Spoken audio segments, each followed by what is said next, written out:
there are a lot of parents that love their children, but they don't really enjoy necessarily being around them. It doesn't matter how many mistakes you make with your children if they know that you love them. There'll be opportunities to find those connections, and I think the key is to find what they enjoy doing. You're here by your choice. Everything about you is because you've chosen to do it.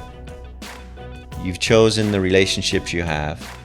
The problems that come with that are because you made that choice. Welcome to the Rad Dad Podcast. This is episode 27. I have a good family friend, Paul Whiting, here on the podcast.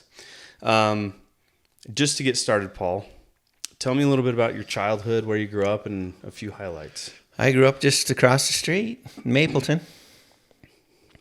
Highlights, grew up on the farm.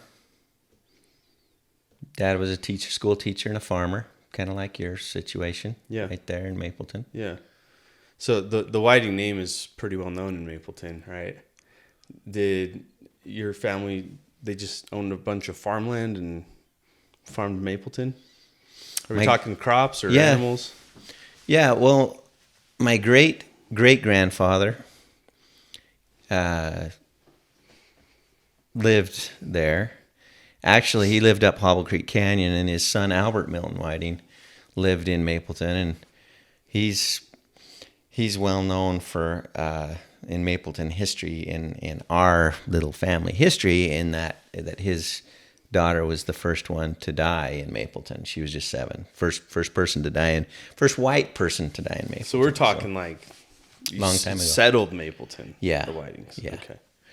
And he had 16 children. My grandfather, and a lot of them stayed there. A lot of them went to Idaho, and they're all farmers. So did you grow up? You grew up learning hard work on the farm. Mm-hmm. So I did. Nowadays, we've talked about this on the podcast. You know, kids don't have the same opportunity to learn hard work. They can still learn hard work, and a lot of times it's done through athletics and other things. But farming is the original hard work. It is. My dad used to say that he was responsible for most of the Mapleton kids that went to college, because after they came and worked with him on the farm, they didn't want to do that for a living. Yeah. So I guess, are we talking crops or animals? Sheep. We raised sheep. Really? Mm-hmm. Okay. We raised, I think it was about 1,000 head of sheep, 500 to 1,000. I don't even remember. I was just a little guy. But on Sunday mornings, it didn't matter, Monday morning, whatever morning it was, when it snowed or rained, you had to go bed sheep. And my brothers were always a little troubled with me, because by the time when I turned 12, we got out of the sheep business. Mm. And they would always bring that up to me. Yeah. I never had to do shit. Well, I used to go over there a few times. I remember getting up and going over, a little guy. But hauling hay and hoeing beets, picking cherries, and all those things that I look back with tremendously fond memories were things that I hated to do. Interesting. Cleaning ditch. Although, when I say I hated to do them, once we'd get started, my dad could make a race or a competition out of almost anything we were doing. I remember after a long day of hauling hay, he'd say, "All right, boys, we've got the church welfare to go to and haul hay. We're going to go teach those city slickers how to haul hay." I thought, oh boy, that sounds like fun. After all day of hauling hay, we went down to Springville there where Harvard's is, Yeah, to haul more hay. To haul more hay.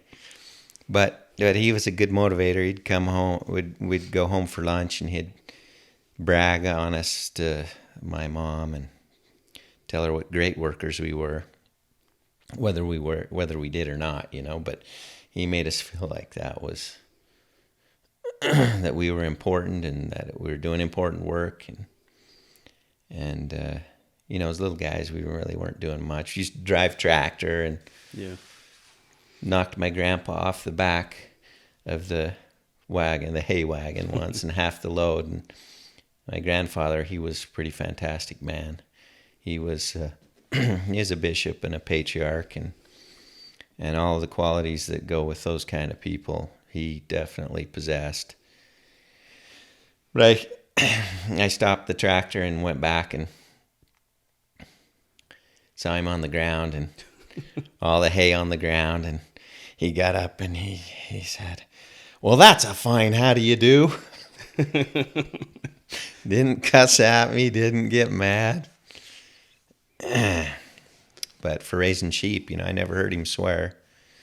And anybody that's worked around animals can know that's not an easy thing. No, it's not. Right? Yeah, pretty lucky. What other qualities did you recognize growing up? What other qualities did you recognize in your father that you maybe said, that's how I want to be? Well, it almost makes me want to cry. Because I have a tremendous love for my dad.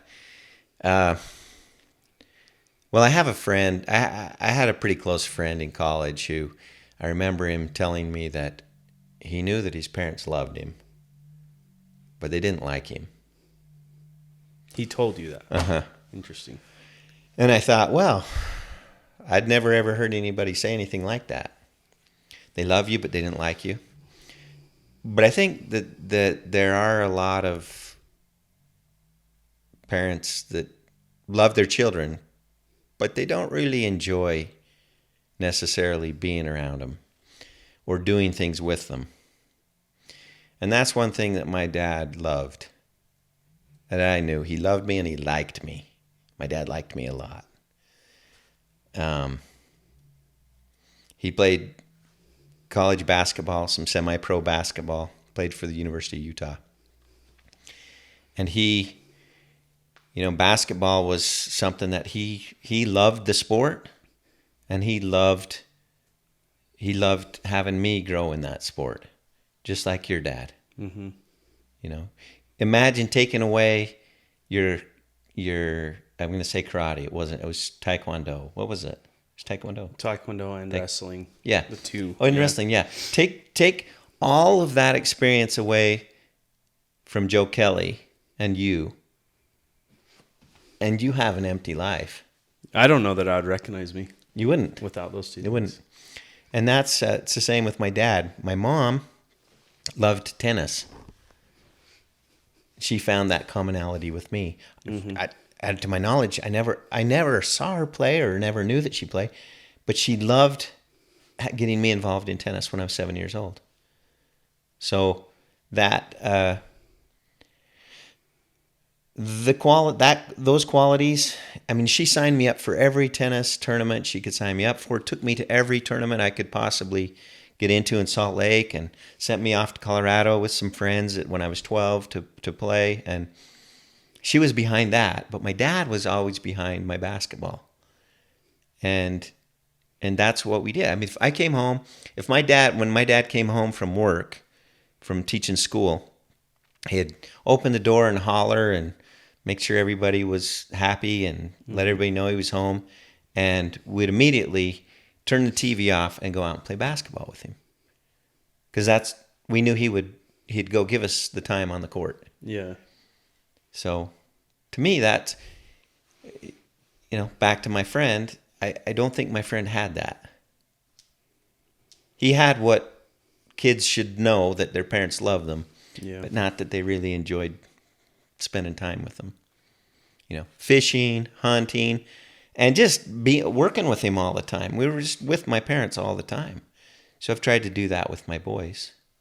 So I love this point you're making, and I'm at the stage, I have a 3-year-old boy. I'm at the stage where we are starting to spend time together. Yeah. Like last year, he reeled in his first fish, and he's getting into bikes, and I have that opportunity to now spend time with him. What is your advice to young fathers that are maybe intimidated or just don't know how to go about spending time with their kids? That's a tough one, because you're going to do it because your dad did it with you, and I did it because my dad did it with me. If your parents didn't do it with you, you might not see, you might not capture the vision of it. But I think the idea of making your children your very best friends, your very best little friends, they'll grow up to be your very best big friends. Interesting. You know, and I can't say, as far as giving advice, I really, when I told Keisha, my 18-year-old, she's 19 now, that I was coming to do a podcast on fathers. And she just got this big smirk on her face. And I said, now you don't need to say anything, because it's not about being a good father. It's just about lessons learned, right? Mm-hmm. The same when I told Jerry that I was coming, Jerry and Kemry, my son and daughter-in-law. They got this smile on their face about, you're going to go talk about how to be a father. I don't claim to be a great parent. But advice-wise, I could throw out some advice I learned from my brother Mark. One time he told me, I don't know why we were on the conversation, but he said, in regards to his own children, that he said, it doesn't matter how many mistakes you make with your children if they know that you love them. And I thought that was pretty important, because we're going to make mistakes. Yeah. And as far as giving advice about what, in relation to the question you just asked, how do you make time, find that commonality? I didn't do a very good job as a stepdad. So I have 11 children. My first 4 with my first wife, and then I inherited 5, and then we have 2 together. So our last 2, so a total of 11. And I can't say that with each one of them I found and connected with that commonality. The ones who loved sports, that was easy. I've got Tennyson. That's Tennyson right there. He's on the ATP tennis tour, and it was 5:00 in the morning. We're down working out, and after school we're working out. I mean, it was just like with your dad. Yeah. I saw you in the I want to say the dojo. I don't know what you called it. Yeah. Did you call it the dojo? Mm-hmm. But yeah, with some of the other ones, I mean, if I have one son who we went fishing, and he didn't want to clean the fish. It was like gross, right? And that's very different than my other son, who's happy to dig away at it and show me where the guts are and the heart and the liver, or whatever, right? Different, different personalities, and some personalities you may find with 11 kids, and with your 2 kids, Lila's time to see, but you might not find connections right away, but there'll be opportunities to find those connections. And I think the key is to find what they enjoy doing, not so much as that's the mistake that I made as I look back, because with my last 2 children, not so much with my tennis son, but with Keisha, dance, I'm not interested in dance, or am I?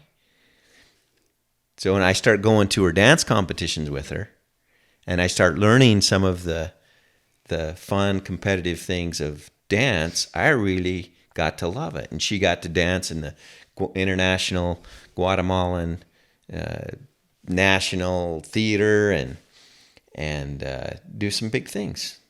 Went to a big dance competition in Chicago, and we traveled with her, and we found that those interests were our interests too. My wife and I, Yeah, anyone that knows the Kellys knows that we're wrestlers, right? So when I had a son, people come up to me and they're like, "What are you going to do if he doesn't wrestle?" Mm-hmm. I've had quite a few people ask me that, and my answer is, whatever he does, I'm going to love it. I'm going to support him. Obviously I want him to wrestle, just like you love to have kids that play tennis. Yeah, you share the same interests, but in the end, I think you're right. Whatever they're interested in, you learn about it and you become interested. That's where the connection's created. But I'm sure with 11 kids, you have to kind of be a Renaissance man, because those are 11 individual people with 11, different personalities and interests, and it seems like a lot of work. Yeah. Do you work at home? I do. Right? Mm-hmm. I think you have a big advantage. Yeah. Over the folks who have to go to 40 weeks away from the home. See, for me, it was easy. I worked at home. Of course, it has its challenges too, because sometimes when you work at home, you're not doing 40 hours, you're doing 80 hours. And your wife knocks on the door of your office and says, "Oh, now are you going to tell me you're doing National Guard work? What's this, 25 cents an hour?" When I was the commander of a National Guard unit, right? But my kids always knew they could knock on the door. They didn't have to knock on the door. They just came in my office. Yeah. And they knew that whatever I was doing, unless I was on a call and, I could hang up, but they're going to wait for me. I'm not going to sit and keep talking, right? Yeah. And I would go do what they needed to do. So you were working at home before it was cool to work at home. It's always been cool to work at home. Yeah, I've, with the exception of the Army duty that I did, and most of it was National Guard and weekend stuff, but a couple of tours of active duty. Beyond that, I was always home doing real estate and finance. Gotcha. Well, I've really enjoyed it, and Nilsson and I talked a little bit about the advantages of working from home, and man, going back into an office, just thinking about that makes me sick. So I think I'll do whatever I can to stay in my situation. Talk to me about your experience becoming a father. What did you feel? What did you go through? How did you react? My experience becoming a father. Well, I just left my oldest son's house, Jerry. He was my firstborn up in Logan. My wife was, she knew she was ready to have her baby, and she had a real fear of thinking that she wanted to go into the hospital and be one of those mothers, one of those women that went in and got sent home because she wasn't really having her baby. I don't know why she was so worried about that, but she was. It was a real deal for her and a real issue. And so, when she was ready to have her baby, she's ready to have her baby. And I ran out, I think it was about 4 o'clock in the morning. I ran out to, at Logan, Utah, out to turn the car on. And I don't know what I was thinking, but I turned the car on and I thought, well, I'm going to turn the wipers on to clean off the ice. Yeah. And like a bonehead, I pushed the washer fluid. And so the washer fluid went all over and just froze this, like thick ice all over the windshield. Anyway, I got my wife into the car and spent 10 minutes trying to dig off all the ice off the car. And it was 17 below zero. Oh, gosh. January 30th in Logan, Utah. It's about the coldest place on the planet. Birthday. January 30th. Yep. Well, there you go. Same as Jerry's. Yeah. Good birthday. Good birthday. So we drove in and we got to the hospital and she had the baby within an hour. Wow. So she had definitely waited and then had to wait for me the extra 10 minutes to clean off the windshield. But I remember when that little baby was born, that was a miracle. There's nothing like that. I was a little nervous because I had never seen I'd never even, I mean, on video we didn't have video stuff to look at. And Yeah. I had never seen a baby being born. And I saw this white convoluted head coming out. Mm-hmm. And it looked like it was just the brain. And for a moment, my heart just dropped thinking, he doesn't have a skull. Yeah. You know? Yeah. You know how they have that white stuff all over him? And so I just saw these convolutions and I thought, oh my heck, he doesn't have the skull part of his head. But he You didn't say anything out loud, though, I didn't say anything out loud, but it made me nervous for a moment there. And anyway, he was born quickly, and I got to carry him down to where they gave him shots. Kind of irritated me. They had to give him shots for STD, sexual transmitted diseases, right? I had to give it they gave it to him in his foot. Mm-hmm. And I thought, well, she doesn't have a problem with that. Yeah, because if you don't, then they can go blind, and yeah. So I know I had to do it, but he was so numb from the experience, he didn't feel a thing. He didn't cry. He didn't, I think that our birth is a pretty overwhelming experience, mm-hmm. physically, probably emotionally and spiritually too. But and just holding the little baby, little blonde curly hair, it was kind of like your color of your hair, and man, that was great. Was there ever a point in those first weeks or months where self-doubt set in? Self-doubt? Yeah, like, can I be a father? Well, can I raise this child? No, before. Before? Yeah, before for sure. During the pregnancy? Or? Well, I just remember getting married. I was 21 when I got married, and I thought, wow, I am way too young to be married. I probably was. But to be a parent was like, are you kidding me? Yeah. How am I going to do that? How old were you when you had your first kid? 22. Oh, wow. Yeah, that's pretty intimidating. I was 28. We waited a little bit. Yeah. We were married for quite a few years, and then, but that's even probably then, better. Even then, having a kid, I still feel like, man, I'm not old enough. I'm not an adult yet. I'm not old enough to have another human, But yeah, I always like to hear stories of from the dad, because we always hear the story how the mom, went through all of the whole experience, but we never hear the story of the dad. Yeah, and let's back up on that, because the first 9 months is pretty miserable. And first 9 months of what? Of morning sickness. The pregnancy. Yeah. Yes. And you say that out loud, and your wife hears you, you're going to be in trouble. Yeah. Because she's the one that's vomiting and throwing up, yes. and sometimes not happy. Yeah. Because she's sick all the time. So I would, that's part's miserable for the husband too. It's not miserable in the same way.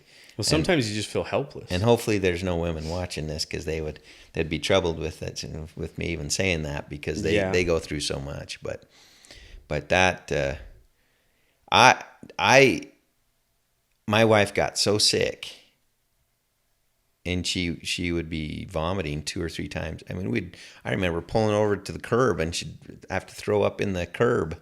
Yeah. Because she just was so sick. And I think it was just for the first few months, but then after that, it's a little better. But still, it's a miserable experience for them. Yep. And, you get to be right there with them in their miserable experience. Yeah.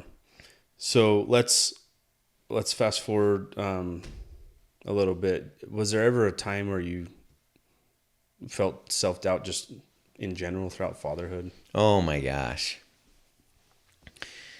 Being a stepdad, that's not an easy thing, to combine a family. I felt like we had an advantage because we were young enough to have kids together. And when we had Tennyson, everybody became related. And there was a real sense of, well, we're related. I'm related to your dad because you're my brother, right? And now, Keisha, now you're my sister. So I think that made a big difference. I had wonderful stepchildren, like unbelievably good stepchildren. And then amazing, I'm still amazed to this day that I never saw it. They might, if they watch this, they may say I'm full of baloney. But from my perspective and my wife's perspective, because we've talked about it, they never argued with each other across the family. They'd argue with their own siblings, but they never argued with the step siblings. Interesting. Which, as I think about it, had that been going on, that would have been really tough on the marriage relationship, because you want to side immediately with your side of the program, right? My wife used to say, well, you don't love them. You don't love my kids like your kids. And then I'd try to defend myself. Oh, well, I do, and I'm doing this, and then about midway through the raising of the kids, one day it just dawned on me, why do you sit there and try and defend that? That's dumb. And when I acknowledge, okay, I don't. But I pray every day to love them like I love my own children. And there are a lot of times that I love your children more than I love my children. Yeah. So maybe at this moment, it might not appear to you that the way I'm acting here or I'm doing some special thing over here, but I'm leaving this child out because I leave my children out. And next time it might be this way. From my perspective, I felt like I was trying to always be as generous or kind and as loving to my stepchildren, which I considered my children, as much as my other children, because I saw it as a tremendous privilege and stewardship and opportunity. But that's a stressful, tough thing to do, because a mother hovers over her children like a chicken, a hen gathering her little chicks, and if you get in the way of that, then you got a tough relationship going. And in marriages you got to know and understand that your spouse comes first. I know that I've heard a lot of people that haven't gotten remarried that have told me, well, my kids are, I don't want to get remarried because my kids are the most important. And I've thought to myself, well, you're right. You better stay not married, because when you get married, your spouse better be number one. And that's not an easy thing, because you've only known this guy or this gal a year or two, or however long you knew him. I knew my wife 90 days, 60 days.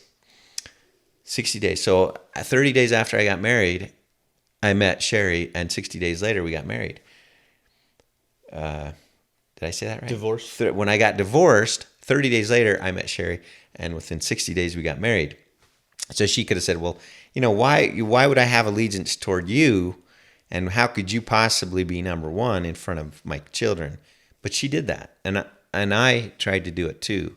And I think that's why our relationship actually worked. Mm-hmm. I don't know. Statistically, second marriages are twice the divorce rate as the first. At least something I'd read or heard. Did you feel a weight being the man and bringing kids from two different families, a new marriage? Did you feel a lot of weight to make it work and to kind of be the glue and make sure everyone's okay? I don't think so. I never saw myself as the glue. Sherry was the glue, is the glue. Okay. So I've never seen myself so you let her do as being much glue. Yeah. My wife taught me something one time, though, very important about some of the stress that I had felt about, we wanted to travel back to the Nauvoo temple dedication. And we had this big old Suburban, and we had another little car, and we had to drive both of them back there to make it work. And I remember getting some gold coins out of my little safe to pay child support and alimony that month. I'm 31 years old now. If you could go back to 31-year-old Paul. You're getting up there because I remember you when you were this big. I feel that. I feel that way. Yeah. If you could go have a 5-minute conversation with 31-year-old Paul, what would you talk about? I don't think it would have done any good. Why is that? Oh, because I think I'm a slow learner when it comes to... You need a little more than 5 minutes. Well, I don't know that I would listen to myself any more than I'd listen to my mom trying to tell me how to be a good parent.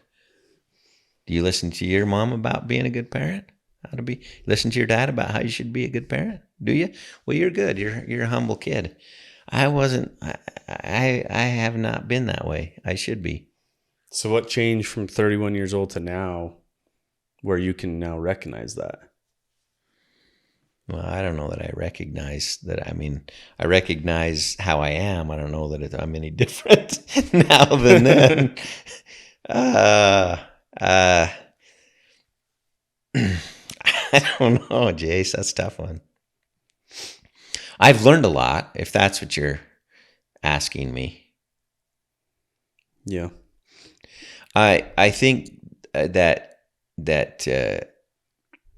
I made a lot of mistakes in how I raised my children. Probably even more with how I raised my stepchildren. I've been accused of being too harsh, being controlling, being yelling, getting mad, scaring them, the kids, into doing things, and blamed from my Army. I'm an airborne ranger in the Army. Comes with the territory, or does it? I don't know. Was Captain Moroni that way? I've wondered.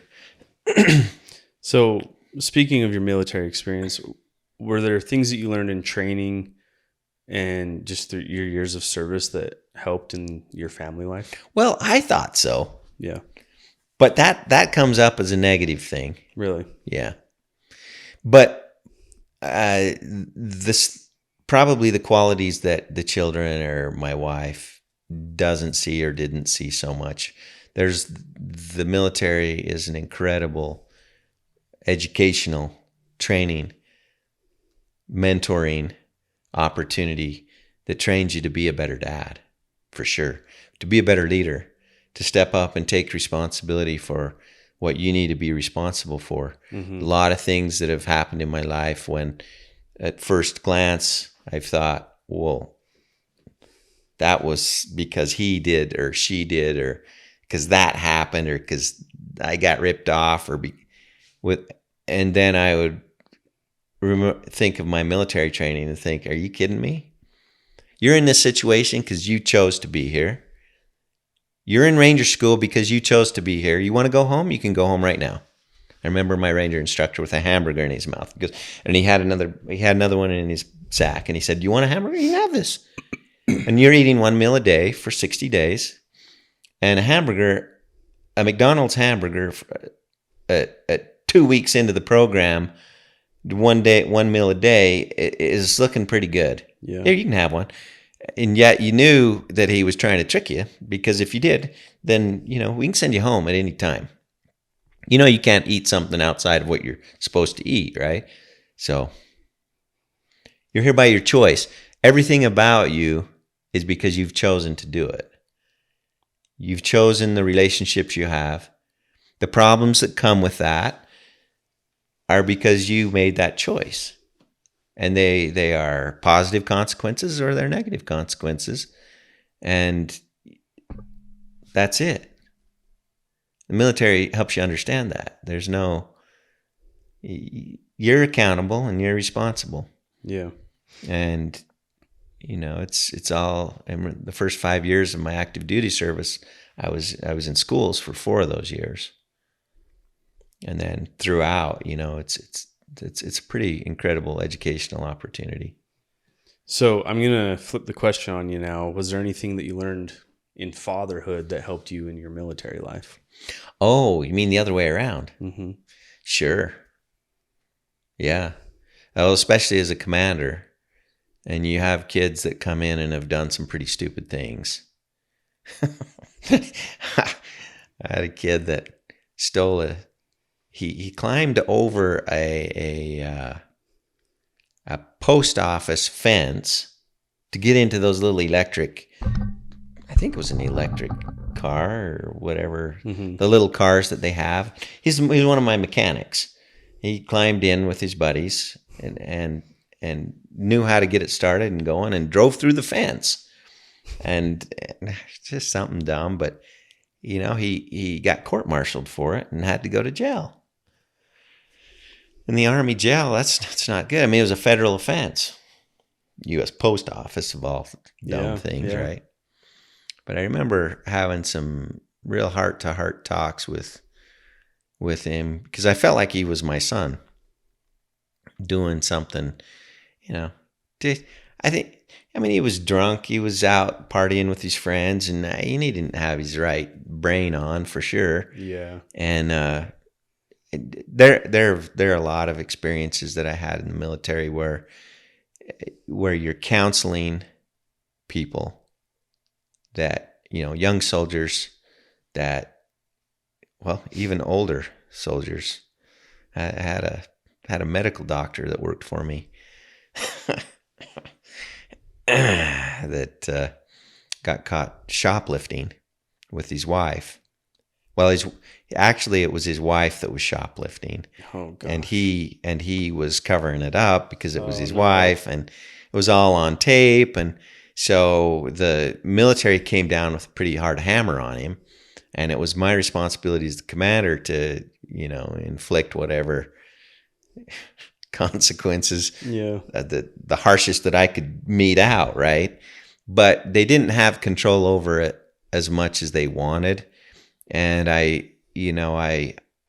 always felt to err on the compassionate side when it comes to those kinds of things. Even in the military. Yeah, especially in the military. At least that was my perspective. I've done enough dumb things in my life where, I really, I'm not looking forward to a just God, right? I want the merciful God to be the one that I'm sitting down with. And I think, with my children, like I say, my children have been pretty dang good. They could have rebelled against me. Not one, with my stepchildren, not one time did they ever mouth off at me or buck me and disobey me. Is that amazing? Yeah. It's not how you picture a step family. No, from what you see in movies. No, it's a good thing. Because I don't know how I would have responded. I probably wouldn't have responded very well to that. Now my own kids, they could say whatever they didn't, but they knew they could. But yeah. What has been harder for you, the first 10 years of fatherhood or your last 10 years of fatherhood? Well, I'm an old dude, so I have a lot more than 10 and 10. Right? So how about 20 and 20? Because that would be exact, right? The first 20 are way more difficult than the last 20. That is for dang sure. It's good to know. Yeah, at least from my perspective. And being a grandparent, just this last weekend we went camping, and there were some issues with the grandkids fighting, and my daughter stepped in because she didn't like how I was handling it, and I got in trouble with her. I got in trouble with my grandchild, and I got in trouble with my grandchild's parent, mom, and with my wife, and I went home. It was just a tough day, and I had two of the boys that had stayed with us overnight stayed at our house, and One wakes me up at 2 a.m. to let me know that he peed the bed, and I get up, I go down, I start moving the covers, and I'm picking him up, and I haul him out, go out to the deck, and I'm thinking, geez, I've had COVID 4 different times, so I have no smell. I go back, and I step in something, and I'm feeling around, and Jesse says, well, Grandpa, no, I threw up. And I had been digging around in that. So I had him go sleep in the other room. And so by 2 a.m, an hour later, I'd cleaned it all up. But this was at the end of already a pretty tough, emotional day, stressful day as a parent, as a grandparent. This was just Saturday. And I thought, are you kidding me? I have been a parent and grandparent this long, and I'm still a bonehead in so many things in the way I do things.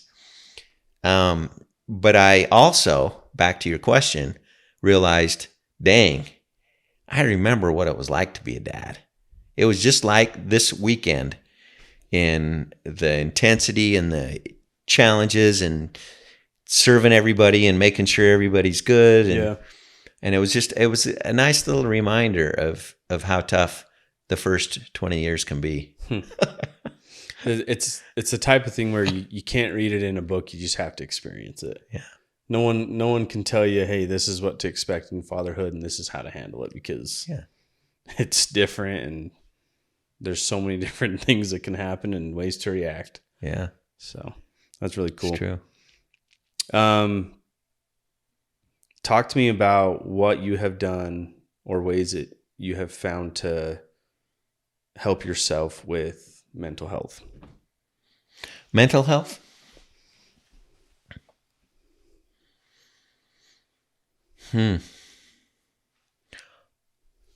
I've never, to be honest with you, ever thought about that.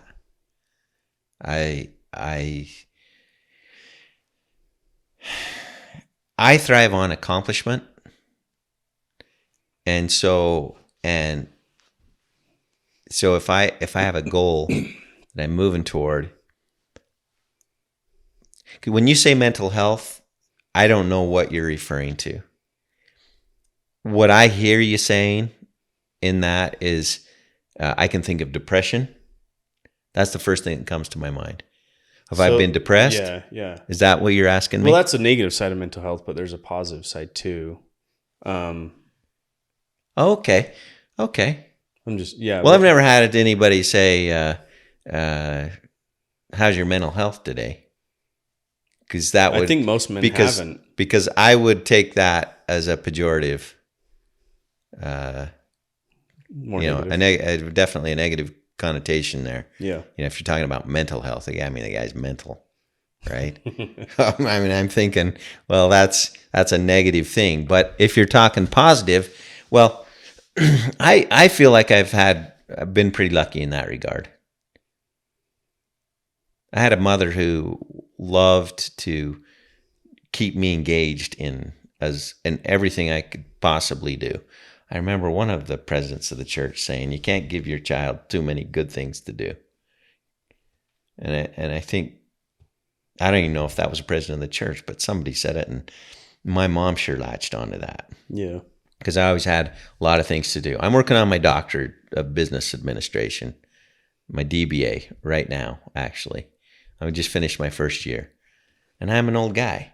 But I'm going to get I've 3 more years and I'll get it done. I got my MBA when I was 50. I think if I'm learning and I'm moving toward a goal, I stay happy and motivated about things. Well, that's a great answer, and that's a perfect point, because we've talked about this on a few different episodes of the podcast, but my perspective is, if someone does not have purpose, that's when the depression sets in, the self-doubt, the negativity. But you said you thrive on goals and achievement. That just tells me you've stayed busy your whole life. Mm-hmm. And busy is a positive thing from my perspective. I can relate to that a lot. If I'm not working towards something, I'll go crazy. Mm-hmm. And if I have 3 things to work towards, even better. Mm-hmm. It keeps my mind occupied, and I have a purpose in the morning. what advice would you give to people that can't seem to get out of the rut, that it's hard to set a goal, it's hard to move forward and take that first step? I don't know if I'm answering your question, but what first came to mind, I had an aunt that had a severe fever when she was 3 years old, and it damaged her brain. And so she was, I don't know what her age was. She always told me she was sweet 16. And you're 16, she'd have a birthday, you're 16. And I remember by the time I was 12, I realized she's not 16. She's probably 35, 40 maybe. But she was kind of on my level of a 12-year-old, a 6-year-old, and then sometimes maybe a 15 or 16. She could read and she could reason, but then some of her social skills were pretty, were lower. Mm-hmm. And the point came when my grandparents were too old to continue to take care of her. And so she had to go over to a home in Provo with all these. She'd do that. We'd talking to her, and somebody would come by and do something, and she'd go, "Don't just ignore him. He's." She knew that she wasn't as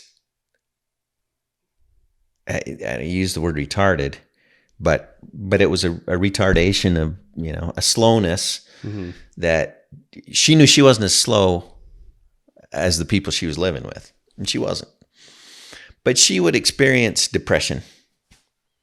And I remember I was with my mother, and we were visiting with the nurses, and we tried to help with her situation and visit her as much as we could. But she's my favorite aunt of all time. She was a wonderful lady.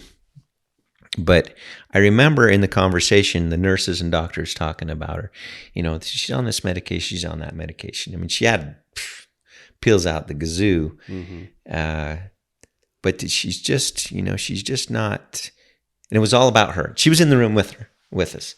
And I remember my mom asking the doctors a question that stuck with me for a long time. And I think it is an answer to, the idea of what advice. She said, well, what is Virginia doing to serve others here? I mean, we've been talking all about her and of this and what she needs and all this, but what's she doing to serve others? She's very capable. She's far more capable than anybody else here. Yeah. And they kind of scratched their head and kind of writing down notes, thinking. And my aunt knew, because she knew what it meant to serve others. And my mom was able to do it in a way that wasn't offensive to my aunt. And it might have offended the caregivers there a little bit, because it was kind of an off the wall question. But I think, in times when I become selfish, which is pretty often, but when I'm more selfish than not, is when I'm not as happy. Okay. What can I do to serve somebody else? And that can lift me. I like it. Just to wrap up this podcast, I asked the same question to all my guests. And that is, if there's one lesson you could leave your kids when you're no longer here, what is that lesson?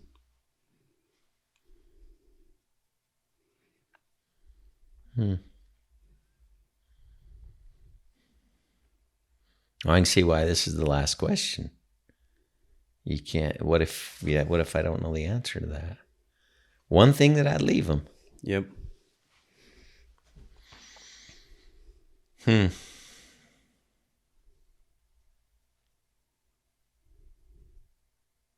don't know. One lesson, huh? That one thing, Curly. Yep. All right. Well, as far as what? As far as being a father? Being a mother? A life lesson. Just a life lesson. Well, we haven't brought God into the picture in a lot of things. I mean, hopefully he's been in the picture, but we haven't mentioned him specifically. But I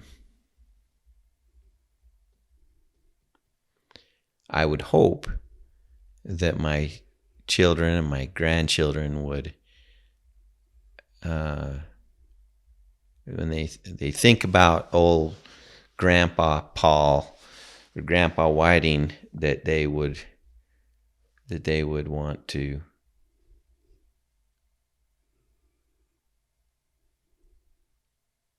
know a little bit more about Heavenly Father and their purpose in being here in life. For me, it's a really an amazing thing to think that there are people who go through this life not believing in God and what He can do for you. And the gospel, the restored gospel of Jesus Christ